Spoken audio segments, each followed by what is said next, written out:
captured ewo GRA for elest so say yes mo munim pad the pad na bi nie e man no be sure say mo de munim dada but don't worry your pad ni mu ahodo ne ye papa ni na munim ne bo dada e captured as a luxurious product. Akoma how do I even explain luxurious? Adia a sombo like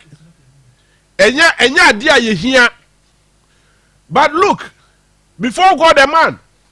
who your banner say wutie me a. Hey, mo boso me no. Enya mo na mo pe na ma o, anase mo na mo pe na mo ka se na de be ma na ba me ma ne ma. Wo ho no mo e beba. Ana da hono o yo ba obusu me beso a ompeu ebeba ana da hono it is a true point we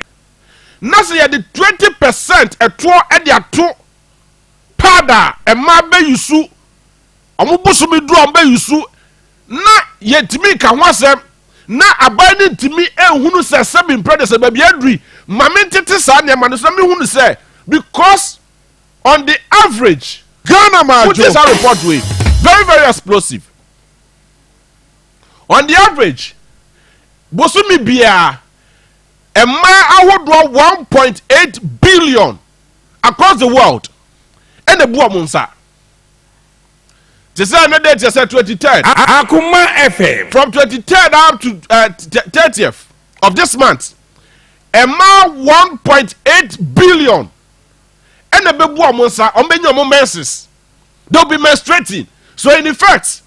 you be so part that would be more than 1.8 billion plus globally but Ghana ha don't do say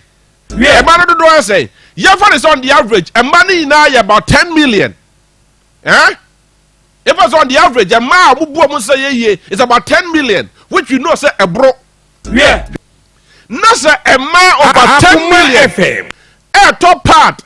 na the 20% tax at the atoso and no eye ni aban no edge every port one mo and I say GRA edge ansana ni wakwakoto oba beton no mutie de yo pardon ye di free amanone airbad because ye nya bi wo ha omo ye bi wo ha no so still na eto no daso we will reduce taxes to recover the momentum of our economy. Yeah, but can amonse those times. You can amonse just say ye the ra Akoma FM from na efia ewo ye mu a anyi se egu form no sa fi na kwakogum ye wie ye kwakoya to baabi ne ahohurum sa na bi krobu fo ma me ma be no sa na no bofre no amonse enti pardon no ne tede say enam say ye nya bi wo ha na if you kro mo ye do ha no mu say no